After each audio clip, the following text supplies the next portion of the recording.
Big TV భక్తి సమాచారం WhatsApp ఛానల్లో జాయిన్ అవ్వండి. అన్ని విశేషాలు ఎప్పటికప్పుడు తెలుసుకోండి. నమస్కారం సద్గురు. సద్గురు, మీరు మహాశివరాత్రి రోజున వెన్నెముక నిటారుగా ఉంచాలని చెప్పారు. కానీ ఏ గ్రంథంలోనూ దీని గురించి చూడలేదు. మరి ఇది ఎక్కడి నుంచి వచ్చింది? నా వెన్నెముక నుంచి.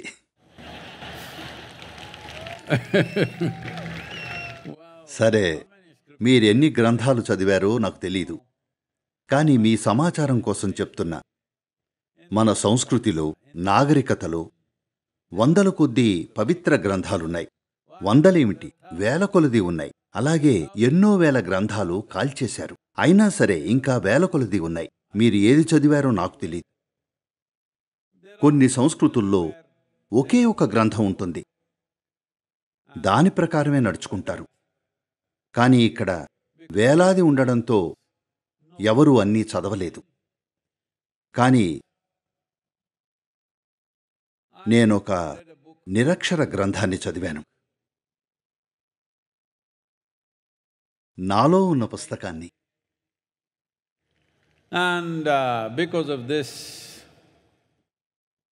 అందువల్ల పాండిత్యానికి బదులు జ్ఞానోదయాన్ని ఎంచుకున్నాను. కానీ మీరేమెంచుకుంటారో అది మీ ఇష్టం. కానీ పుస్తకాల్లో ఏమున్నా సరే సమస్తం కలిగున్న పుస్తకం లాంటిది లేనేలేదు. అది సాధ్యపడదు. కానీ అందులో ఏదైతే ఉందో, విభిన్న వ్యక్తులు దాన్ని ఎలా గ్రహిస్తారో, దాన్నుంచి ఏం పొందుతారనేది చాలా భిన్నంగా ఉంటుంది. ఓ చిన్న కథ చెప్పొచ్చనుకుంటున్నా. ఓ చిన్న కథ చెప్పనా? ఎందుకు అడుగుతున్నానంటే, మీలో చాలామంది అనగానే నిద్రపోయే టైం అనుకుంటారు. ఈరోజు నిద్ర లేదు, అర్థమైందా?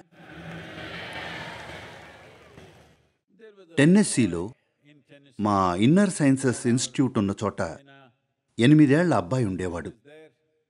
తన్ని టెన్నెస్సీలోని గ్రామీణ ప్రాంతం నుంచి తూర్పు తీరంలో ఉన్న మంచి బోర్డింగ్ స్కూల్లో చేర్చారు.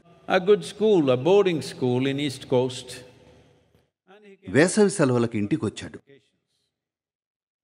అప్పుడే చదవడం నేర్చుకున్నాడు. కాబట్టి కనిపించిన ప్రతి పుస్తకాన్ని తిరగేస్తున్నాడు. అక్కడ ఒక ఫ్యామిలీ బైబిల్ ఉంది. సాధారణంగా ఇవి పెద్దగా, బరువుగా ఉంటాయి. సరే, తను దాన్ని తిరగేస్తున్నాడు. అలా తిరగేస్తూ ఉండగా ఆ పుస్తకంలోంచి చాలా కాలం క్రితం పెట్టిన ఓ ఎండుటాకు కింద పడింది. దాన్ని చూసి, అమ్మా అమ్మా రా, నాకేం దొరికిందో చూడు అని అరిచాడు. ఒంటింట్లో ఉన్న తల్లి, ఏం దొరికింది కన్నా అంది. లేదు, వచ్చి చూడు నాకేం దొరికిందో. ఏమిటో చూద్దామని పరిగెత్తుకొచ్చింది. ఏం దొరికింది అంది. తను ఆ ఆకువైపు చూపిస్తూ, యాడమ్ అండర్వేర్ దొరికింది అన్నాడు. అలాగే మీరు చదివిన ఆ గ్రంథం నుంచి మీరేం అర్థం చేసుకున్నారో మాకు తెలీదు. ఇలా అందరూ వాళ్ళ అవగాహనలతో ఉంటారు. చూడండి, మీరు గాడిదయ్యుంటే వెన్నెముక నిటారుగా ఉంచమని చెప్పేవాణ్ణి కాదు. గాడిదతో తప్పేమీ లేదు. దాని సామర్థ్యాలు వేరంతే. బలంగా ఉంటుంది, బరువు తట్టుకోగలదు, అందంగా కూడా ఉంటుంది. కానీ అది దాని వెన్నెముక గుండా ఏం పయనిస్తుందో గమనించలేదు. దానికి నాకంటే బలమైన వెన్నెముకుంది, ఎక్కువ బరువు మోయగలదు, చాలా ఉపయోగకరం కూడా. ఒకప్పుడు భారత సైన్యం యుద్ధ ట్యాంకుల్ని విడగొట్టి కంచరగాడిదల వీపుపై మోపి కొండెక్కించి యుద్ధంలో ప్రత్యర్థుల్ని ఆశ్చర్యపరిచింది. కొండపైన ట్యాంకులతో. ఇది గాడిదల వల్లే సాధ్యమైంది. కాబట్టి గాడిదలు ఎన్నో పనులు చేయగలవు, కానీ వెన్నెముకలో ఏం జరుగుతుందో గమనించగల సున్నితత్వం వాటికి లేదు. ఎందుకంటే అవి అడ్డంగా ఉంటాయి.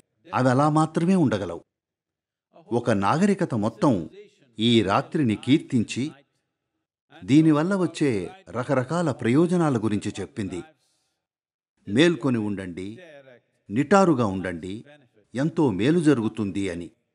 మీకు తెలీదు కాబట్టి, అలాంటిది అసలు ఉండదు అనుకుంటే, అది నాకు తెలీదు కాబట్టి అది లేనట్టే అనుకుంటే, మీరు అజ్ఞానపు కిరీటం పెట్టుకున్నట్టే. దురదృష్టవశాత్తు ఈరోజు ప్రపంచంలో ఏం జరుగుతోందంటే, ఇది ఎవరి పట్ల అగౌరవం కాదు, ప్రపంచంలోని పోకళ్ల గురించి చెప్తున్నానంతే. 3 పుస్తకాలు చదివితే మీరు స్కూల్ టీచర్ అవ్వచ్చు. 10 పుస్తకాలు చదివితే యూనివర్సిటీ ప్రొఫెసర్ అవ్వచ్చు. ఒకే ఒక పుస్తకం చదివితే దేవుడి దూత అవ్వచ్చు. నేనా కోవకి చెందినవాణ్ణి కాను. ఎందుకంటే ఇది పదాలు లేని పుస్తకం. కానీ ఇది సృష్టికర్త స్వయంగా రాసిన పుస్తకం, కాదనలేరు. దీన్ని చదవడం నేర్చుకుంటే జీవం గురించి ఎన్నెన్నో విషయాలు తెలుస్తాయి. అలాగే లోతైన ఆలోచనలు లేనివారు జీవితాన్ని ఇలా అర్థం చేసుకుంటారు. ఇప్పటికే నా దగ్గర ఉన్నదేదైనా పోతేనే నష్టం అనుకుంటారు.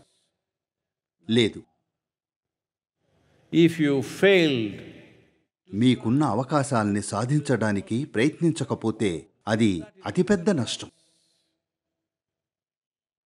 మనిషి ఎంత లోతుగా, ఎంత విస్తృతంగా ఎదగలడో అన్వేషించకపోతే అది నష్టమే. మీకు ఇప్పటికే ఉన్నదేదైనా పోతేనే నష్టం అనుకుంటే అది దయనీయమైన జీవితం. ఎందుకంటే మీరు కలిగున్నది చాలా చాలా అల్పమైంది.